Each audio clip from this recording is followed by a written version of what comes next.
All right, I think we should be good. Yep. So we back live. Before we got cut off, the question I wanted to ask you was, let's talk about the different circuits with AAU basketball. Most people know EYBL. You know, that's the biggest brand. But you got Adidas, you got Under Armour's, and then even with NY2LA. Talk about those different circuits and how you've been able to maneuver and get kids recruited and exposure. Well, again, I'm dating myself. I started this thing back when everybody was on a level playing field. Everybody was independent. So we played against everybody in tournaments and just traveling to get exposure. And a lot of it was just really just videos, just sending out highlight tapes and talking up kids. And that was your claim to fame. And it was about the work you put in and people valuing that. So that was the essence of it, that process, as we talked about. Then it just grew. The platform started happening where they kind of controlled, the situations, which made it somewhat easier, very easier for college coaches. So you had the EYBL, which is the premier, circuit. They do a heck of a job with their marketing. Their marketing is top notch. I've had the leverage to be under two shoe companies. We were with Reebok, and then we were lastly with Adidas. So we did the Adidas circuit. Reebok didn't have a circuit at the time, but all these circuits are good because you have everything in house and generated stats and things of that nature and identified as the premier. So coaches are going to flock to that. Then you have your independent circuits, your NY2LA, your recruit look, prep hoops and things of that nature that are giving teams who are not shoot deal orientated the opportunity to be part of leagues. I've always had a great relationship with NY2LA, Antonio Carro. He's a well respected, event hoster, recruiter, and recruit analyst that has helped my program out tremendously. He's helped get offers and interest over my kids for years. And that's what it's about. So you always want to align yourself with the situation best for your program that impacts your kids. Personally, I wish it was still with the independent way because, it's you want to play everybody. You know what I mean? And you want it to be somewhat of an even feel and go from it that way. But I get it. And at the end of the day, you have to nowadays be in line with a circuit that kind of impacts your kids in a way to get them the ultimate goal. And those are, as the kids say, bags, offers. No doubt. No doubt. I got one main question that the city want to know. This for St. Louis. Why did you send Courtney to Webster Groves? Courtney, people, like I just popped out the bed and just like, you going to Webster? No, Courtney was Hey, at Webster. man. He was at Webster since fifth grade. And here's the story. People don't, again, you getting us exclusive. My daughter actually started that. My daughter is not an athlete. She played basketball, but it wasn't in her cards. She was real into the drama department, acting and all that. She was part of the Black Rep, the Muni, all of this. And she researched different high schools when she was, up and going into high school. And she identified Webster as a place where she wanted to go to pursue her acting and go to school at. So I looked into it. Now, in the back of my mind, I know I got this kid who's getting better and better every year as a national kid. So I always was looking at schools. And I remember, had a great relationship with Corey Frazier and other coaches and things of that nature. So therefore, those was options too. But I always respected Coach Blossom. And this is why, even before my son got there, to me, back then, he wasn't getting the best basketball players, the Vashon type kids, the CBC type kids. But his kids will go out there and play harder than any high school I've seen play in St. Louis, maybe other than Vashon. And his kids, attention to detail. I had the privilege to walk in practices before then. The attention to detail, the coaches, they all gave the input. So I was like, man, just imagine if he had like better talent or just a stockpile of more talent. His coaching, his tenacity, his defense, same principle driven that I was driven, is a match made in heaven. So Courtney transferred over there into, I think, sixth grade. So we moved out to Webster, and he's been there ever since. And like I say, you see how it worked. It worked out tremendously. I think Blossom is one of the best coaches, of our time. Factual. All right, we're gonna do a quick little fun break. Give us your top 5 Ramey players of all time in the program. So it's a trick question. Is that question based on production with Ramey or the end result? I'm gonna say this: production with Ramey. What you did with Ramey. Oh man, that's a tough question.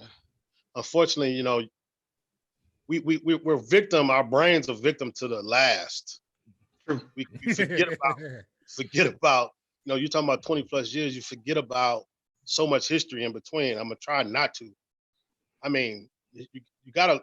I'm gonna break this down this way. As far as production, you gotta look at my son because he was there for the longest. He had the most games and most championships than anybody else. Also, you got to look at Myers Leonard because he was the first and only NBA player that came through the program, and he was our first top 100 kid. So therefore, Myers brought a different. I got in different clubs basically with Myers. I finally got a pretty girl, as they say. So I got into the nice clubs when I had him. But I'll tell you some more, man. That was really, really good. That Quentin Stovall, who we're talking late '90s, played for Vashon. Quentin was one of my faves because he got after it and played his butt off for me. Really did. Torrance Watson was another one that long-standing, just was always there, loyal too. Loyalty is a big key to this. His loyalty and commitment to wanting to be coached and believing in what we do, and him being the right hand with my son and they winning so much and him getting the accolades out of it as well. I guess I got one more, and I know I'm probably missing so much, man, but one more, I would probably say, this one gonna throw you off, man. Jeremy Macklin. People don't understand. Hey, man, I'm gonna tell you a quick story about J Mac. J Mac came out for me as a freshman. I cut Jeremy. I cut him. Mm-hmm. And I remember we had our trials at Forest Park, and I cut him, picked my team, and y'all have a good day. And that's the most uncomfortable situation when you cut 100 kids. You know what I mean? So it took a good friend of mine, James Washington, who coaches at Sodan now. He said, "Man, you cut Jeremy?" I said, "Man, he a dog. He your type of player." I said, "Man, he didn't really do nothing in this trial." You know what I mean? He's like, "T, trust me." So I went back and gave him a double look. Say, "Hey, man, I'm gonna go ahead and take you on the strength of my man." And Jeremy was a dog for me. Jeremy, people don't understand that. The football player Jeremy was something, but he picked up 6 Division I, low major, mid major offers in basketball. Jeremy used to call me, be like, "Coach, can we go out of town this weekend?" Because he had a rocky home life and things of that nature. And he used to always love that road. But he would play so hard and so physical. Like him and Malik Davis, probably the 2 best on-ball defenders, 94 feet that I've ever had. So, and DeAndre Campbell as well. But at the same token, I would say J-Mac because, not because he became a pro, but just what he did for the program. Oh, one more. I got one more. Definitely. He's up there. Robert Krebs, Robo. He it was an animal for me. He went in UIC, played overseas for a little while. His dad coached with me. His dad was assistant coach at Illinois, coached in college, coached, big time coach. He coached in my program with us. And what they brought and his knowledge of a real college coach in our program transcended me as a coach so much. So Robo really meant a lot to my program too. Now let's get back to it. The story.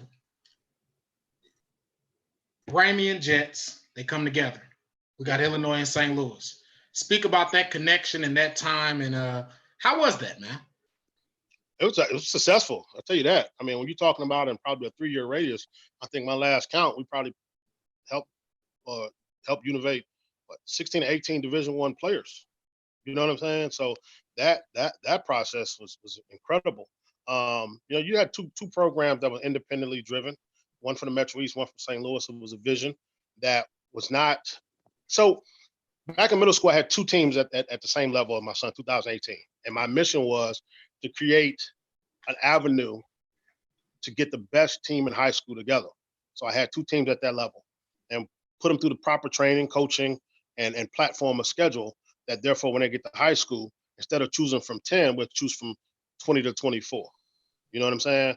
And put the best ones together while not throwing the other ones away, still have 2 teams. And we had two teams. A guy named Troy Griffin, who was a great coach at the time, and he had the other team, and he had some real good pieces. We tried to make it work. But as you know, when you have two teams, there's always going to be the hearsay and the talk of who's better, A, B, all that stuff.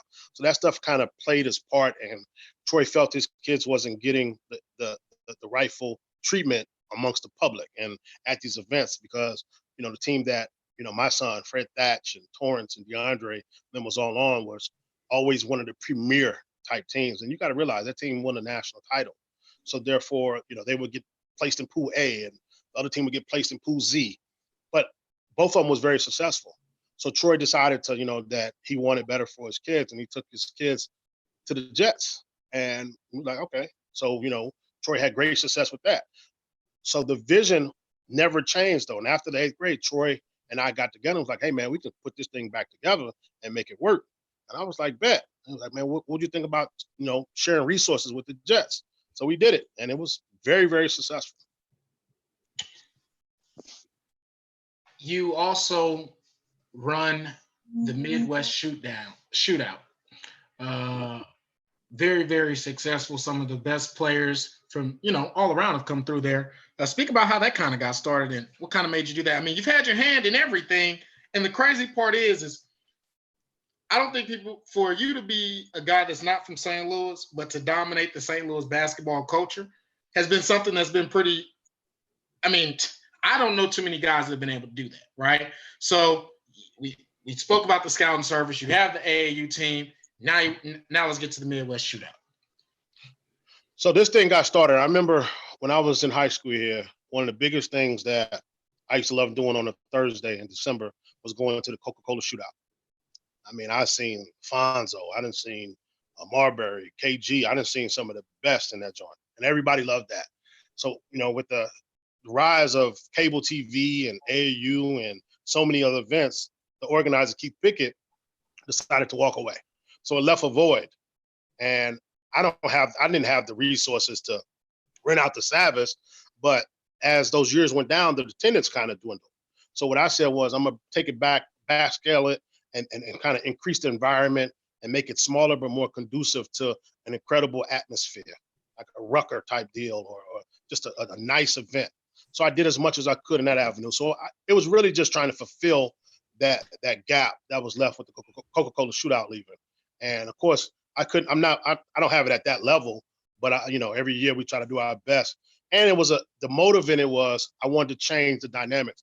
I always wanted to pit a local team versus a national team so it could impact our kids, because at the time our city was not getting the justifiable respect that I felt it should have. We've always had players, always. If I had the resources to know what I know now, some of those 90s and early 2000 kids would have been better off.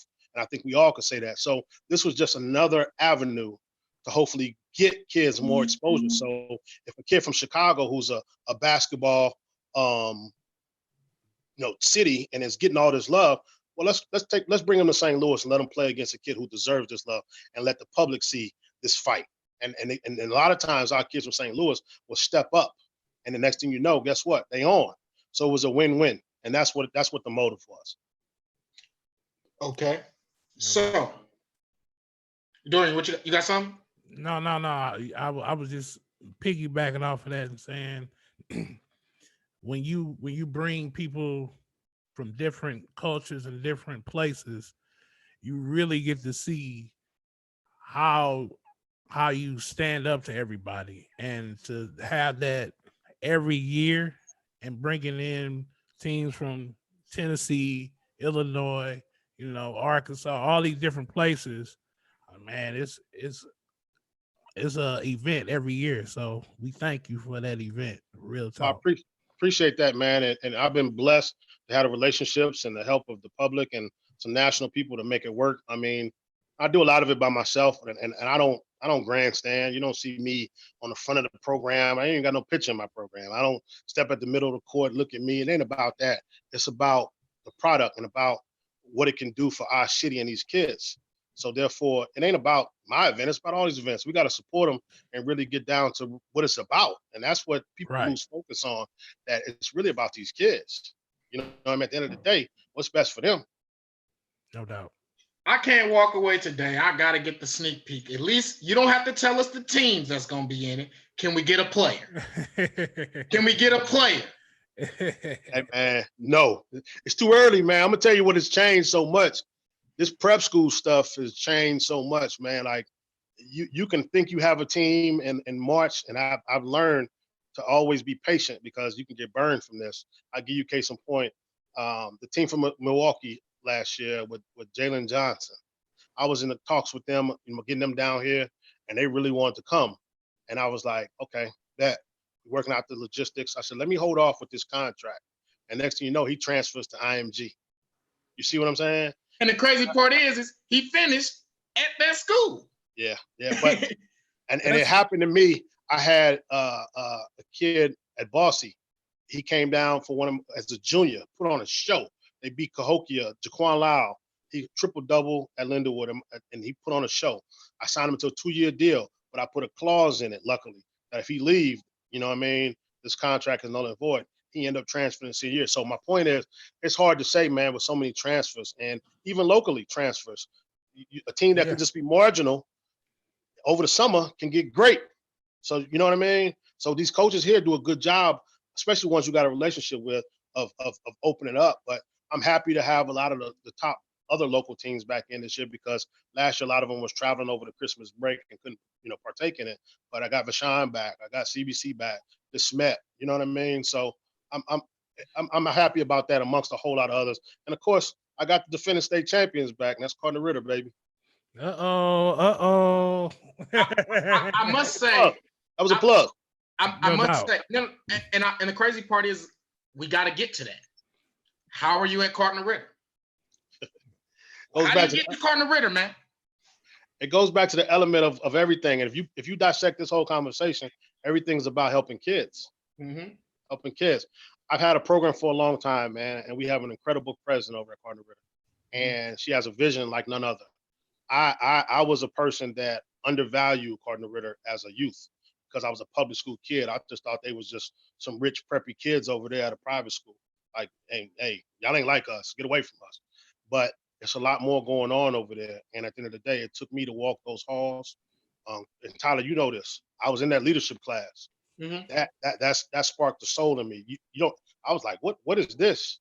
I never seen nothing like this. So therefore, it really touched my soul of what's going on over there with those 300 plus kids. And I'm vested. I'm all in. So therefore, it was just my knowledge of helping kids, bringing relationships that I have to the school that can impact those kids' lives. Tyler, you're a critter at one time. And I tell people this story all the time. I remember before any of this happened for you, having you in my office and you picking my brain while you was a student as much as you could and being somewhat of a mentor to you. And that's my value at the school, more so than the work I do in the business office. And as an admin, as community outreach director, is mentoring those kids and being there for them. So therefore, that's the value that I have. And Tyler, you can attest to that because you was one of them. Facts. No, it was crazy. Me and Terrell, we were talking yesterday, and I looked back at a message back from 2017, and it was crazy the advice he was giving me because that's what I needed at the time. Because the thing that most people don't know is I got to the place that I am from a lot of guys taking me under their wing and saying, hey, nah, man, because I used to be a wild little dude, you know what I'm saying? So I really did. So I put my trust in them and I talk to them on a regular basis. And one thing I can always say is you never shied away from you. You always allowed me to ask you anything. Like you said, we sat in your office. I talked to you for a long time. It was, hey, immediately when I wanted to start working at your event, boom, hey, no problem. That's a plug, helping me kind of get my name out. So that was just always the thing. And I could speak for that just because that's what you did for me. Now we got to speak a little bit back to Courtney. I'm about to get you, we're going to do some quick questions, all right? Go for it. Favorite moment? Him graduating. Favorite game? Winning the state title, first state title. Mm-hmm. When did you finally know that he was really that good? When he was, it's two-part question, two-part answer. I knew he was different when he was peewee at the age of 6. And without any training, without any knowledge of me knowing that he knew what he was doing, I took him down the Woes to play Pee Wee basketball. And that was like a daycare of just kids playing basketball. It was the wildest, craziest thing that I've ever saw. But he was the only kid in there not double dribbling and not traveling and telling kids to come get the ball because I can't dribble no more. And I said, what is he doing? That's not, how does he know that? And therefore, that's when I was like, something's different here. But when I figured out he was like something totally different was fourth grade AU Nationals when he averaged probably what I think 43 points a game over 6 games. I said that's like Yeah. it was ridiculous. When was the last time you beat him in a one-on-one? He's never beat me. I beat him. So he was probably Man, now. We said we gonna keep. Now hold on. We said we was gonna keep it 100, man. I don't know, dog. I'm putting a caveat to this, and he'll tell you the story too. All right. I won't play him again. He was probably 7 or 8. See? No, that's fair. Smart man. I'm taking that to my deathbed. All right. Favorite player that you've coached outside of your son? Yeah, and we're so accustomed to what we've done last, man. All of them are favorite to me because they all share a favorite bond to me. But I'm gonna be totally honest that I love Torrance Watson, I love DeAndre Campbell, all those kids. But 2 that stick out to me the most was Curtis Marshall, who went to Texas Tech, who played overseas long term, and Malik Davis. Malik Davis was one of my probably hardest workers that ever played for me. When was the first? Who's the funniest player you ever coached? Facts. That's a good one. Funniest? Yeah. Like, what was it funny because of their play or funny because of their personality? Personality. Elijah Bishop. Yeah. Interesting. If you know him, you know him. How many guys would you in the top 10 or 15 in St. Louis basketball right now play for the Ramey at one point in the 2020 class? Probably 99% of them. You got to realize that our middle school program has always been very, very strong. So when you look at 2020 class and you break it down, Caleb Love played for me in my program, Cam Fletcher, Kobe, Phil, Devin Barshow, Sam Richardson. So the list goes on and on. So, I would say the majority of them. Thanks. All right. Last couple questions, and then I'll be pretty much good, man. You gave us everything that I really wanted. But speak about Courtney commits to Louisville. Mm-hmm. Rick Pitino leaves. You have to try to figure out where to go. How do we end up at Texas? That's an easy one, man. It was an unfortunate situation because, that was one of Courtney's dream schools. He kind of mimicked himself and looked like one of those Louisville guards. You know what I mean? He did, though. He really did. Tino did a heck of a job of building a relationship. Like, he didn't leave it up to his assistants. He was in the building, as Tyler, as you know. He was in Webster a lot, like 5, 6 times. And it was a spectacle every time he showed up. I remember, not to cut you off, but I remember one time he came to the SLU game. It's cold outside, had the scarf on. I'm like, oh, who's this big time? Yeah. So he was vested, man. And then the messages that we shared, he would always give Courtney critiques and things to work on and tell him how he can get him to that point. So it was bigger than just Louisville, and Pitino the relationship was very, very strong. But unfortunately, all that stuff went down, and you can't question God. So therefore, there's always a purpose in everything that we do. So what happens is when you take Louisville out the case, Texas was always right there. His final 5 was Louisville, Texas, Florida, K-State, and Mizzou. So therefore, that was always the case. So once that happened, one of the first phone calls was Shaka. And Shaka did a great job of continuing that relationship. And Courtney had a relationship with some of the players that was there, like Matt and so on. So it was just it was a fit. And then from a non-basketball standpoint, the relationships of graduating and attending Texas is bar none one of the biggest in the country. So therefore, that ball is going to stop bouncing. And at the end of the day, you got to look long term. You may not be a pro.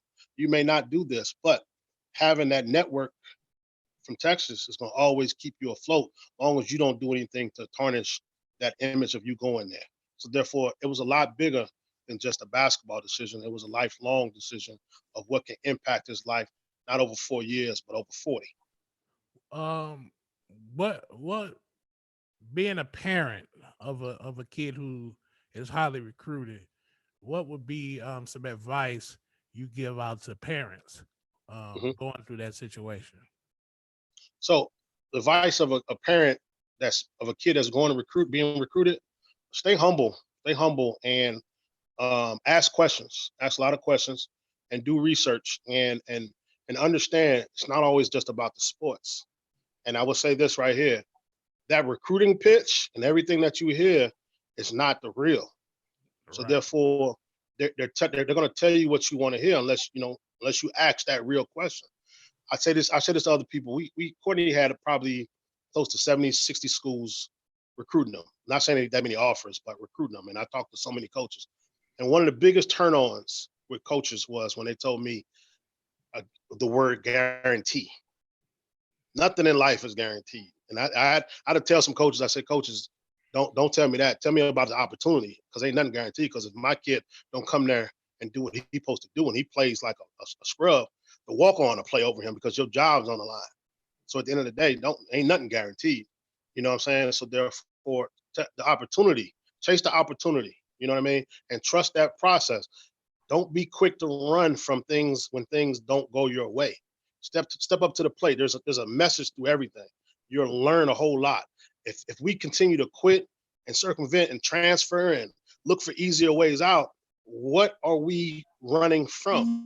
You see what I'm saying? It Yeah. may not work in year one. It may not work in year two. But if you believe in your kid, you're going to be straight. And that's the bottom line of it. I got 2 questions and then I'm done for you. All right. Number one, what can we expect from Courtney in junior year? I'm gonna let you answer that because this next question, this is the one that's going boom. It's gonna throw everybody off. But come on. So what can I expect from so hopefully just continue the same. People understand he was 13 all Big 12 or Metro honorable mention. Really got it going down the stretch. Stay healthy, of course. Get to the tournament, win some games, but hopefully more breakout year, man. Improvement. Get better, and get better, and get to that goal that he wants to get to, and that's ultimately being a pro and winning as much as possible. I got a quick question. Yeah. I'll piggyback on it. I'm gonna ask Coach Ramey this, not Dad Ramey, Coach Ramey. What's the one thing you like to see him work on and get better Mm. offseason? Everything actually. You can always get But you better, only but pick one though. I had Yeah, to you gotta pick one. if I had to pinpoint one thing, I think I would love to see him showcase his athleticism more. You know, Mhm. Courtney's a kid that people don't understand has a 38-inch vertical leap, but he's logically like it's just 2 points. But as we do know, that stuff sells. So Sales. increase that and increase his finishing percentages and maybe shoot the ball better and things of that nature. And that's what we're working on now. And you'll see a definite improvement with all that. Man, I said 2 more questions, but this is the last 2, I promise. Who the heck trains Courtney Ramey, man? And where the heck does he train at, dog? That's the number one question. Everybody, who's the master? Like who done worked with him? Who's the wizard, man? I tell people this all the time, man. We do things for a reason. We don't do it for applause or pats on the back. We don't do it for people to see. We do things for people to appreciate. So, Courtney has had all type of trainers. He's had, Frazier, of course. He's had Coach RJ. Coach 3 has probably spent the most time with him, especially as a youth. I train him heavily, you know what I mean? So there's not a pinpoint one person that just has him under his wing that he just goes in with. Courtney's he's a worker and he's gonna work. All right, I got one last one, and then I'm done. D, you got something before I say my last one? No, you good. All right, my favorite. This is the only question. Why is Terrell Ramey so misunderstood? It's a good question, man. And at the end of the day, I'm gonna get up on that one. Let me step outside on that one. It's a deep question there. So let me try to give the best answer possible. One, I don't travel in flocks. I don't look for acceptance. I believe in what I'm doing because I don't have a lot of motives or any actually. So therefore, I'm supremely confident. So people take that as arrogance, and I don't really I sustain from idle conversations and fake people. So therefore, I maneuver a way that a lot of people can't take. In this world we live in, man, people who are not real, they can't accept real people. They run from them. You see what I mean? I'm not a person that lives this crazy life on social media or tries to act like I got all the money in the world or all the fame in the world. And I really try to stay out the way. I've always, wanted people to power the name, but not the person. I wanted, it was a time when people was like, man, who is this dude? I keep hearing about his name. And that's the way I liked it. It wasn't about the fame with me. That's why you don't see me on pictures with my teams when they win. You don't see me grandstanding things of that nature. I'm about the product. So I'm misunderstood in that. But here's the thing. When you get near me, I guarantee you, anybody who has a chance to really be around me, the first thing they're gonna say is, that's a real dude right there. I got a heart of gold. I'm gonna work my butt off, and I'm gonna do what I say. I'm not gonna circumvent those things. Those are the principles I live with. And to me, I think that's the problem with our area, and that's where we got to get back to. You posed a question earlier about AAU basketball and local programs and things of that nature. Like, I value and respect all of them, but the problem I have is all the programs don't respect everybody else, and they let the political side of stuff get the best of them. You see what I mean? Like, they're willing to sell whatever they got, their soul, products, anything to get kids or steal kids or belittle other programs when it shouldn't be about that. If you see a kid that is maximizing his opportunity, respect it and go help somebody who needs help. You see what I'm saying? You can't tell me a kid that is getting everything he needs to get out of or is comfortable or is happy needs to be tampered with. And that's the thing that needs to get better in this area as well as all the areas. You know what I mean? I was listening to a podcast the other day that was about, it was a question raised to Brad Bill. He asked a question about his program, which again is a dope program that I respect a lot. Why do kids go run and play for MoCan, right? Mm-hmm. And he couldn't understand it, and he was kind of mad about it. But then the same question was kind of posed, well, why do you bring in out-of-town kids to play? It's the same thing. You know what I'm saying? It's a value of winning, and it's a value of being the best that's put over kids and doing it the right way. And I try to pride myself on still doing it the right way. Am I perfect? By no means. By no means. There's a lot of trial and error there. But at the same token, I try my best to be the person that I need or want everybody else to be. And that's respected and let my work do the talking for them. So I'm misconstrued that way, man, because I don't fall for the banana in the tailpipe and deal with the fakeness. I stay away from it. And a lot of people can't handle that, so they rather kind of bring it down. That's a perfect answer. Perfect answer. Yeah. I want to thank you for coming on and being honest and upfront and letting us inside to the Ramey basketball, because I think it's a big part of St. Louis basketball. Tyler, thank you for setting this all up. I'll let you close us out. Again, man, I want to say. Oh, my bad. Go ahead. No, you can say something. No, I was just gonna say, man, I appreciate you too, man. As a culture, man, you guys are impacting these kids more than you know it, and therefore to see two brothers like yourself doing it, man, I couldn't do nothing but show love and support. And again, I'll never down talk any individuals. I got much respect for everybody that's impacting kids' lives. Like I say, I want people to do it the right way and be who they say they are at all times. And again, I may not be that person, but that's a civil conversation. But I try to be. And at the end of the day, I love what I do. And I love impacting kids' lives. When I see kids get 30 and 40 and they see me 10 years, 15 years after the fact, the first thing they say to me is, man, I appreciate you. That's my motive. You know what I mean? Other than seeing kids win and get those bags and get education, man, I wish I can get everybody to the highest level possible. But it's not in everybody's cards. But guess what? I'm going to do the best I can to get you somewhere. And I think the numbers show that. And there's so many great guys around town the same way that I got a lot of respect for. But I just wish that as a culture community, we could all respect each other and not just respect you when it's for you. You know what I mean? For gain. Yeah. That's hard for me to accept at times, because if it ain't something to gain, and you don't want to rock with a person, or you don't want to respect them, that's foul to me. But when it's something to gain, oh, now I love you. Oh, let's do this. Nah, that's not real. So be No who we doubt. are, man, and just stick to each other, because all of us, we should be for these kids, man, and that's what I'm doing. And that's what a lot of people doing. So you too, and to all the ones that are doing something in that kids' lives, and I continue to build this community up, because St. Louis is on the rise. No doubt. I would like to say this final thing, man. I appreciate you coming on. You did no faking at all. Any question I gave you, you answered. I think you gave everything, you know, everything was real, man. I appreciate that. I feel special just because ain't too many people got to do this. So for you to give me this opportunity to do it, sit down with you, rap about it, open, you talk about how close you are, and people don't know. I've known you for a while. You are very close. So to kind of give people this avenue to you is a little bit different, but I appreciate you allowing me to kind of let us all in and kind of get to understand you, your son, and you know how the Ramey operation is all working, man. No doubt. No doubt. Yeah, that's what, man. On it, man, and you all be out here, man, trying something, and the kids watching, get on the ground, push up in the neighborhood. They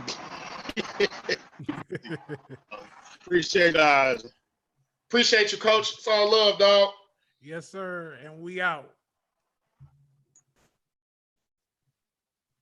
Yeah,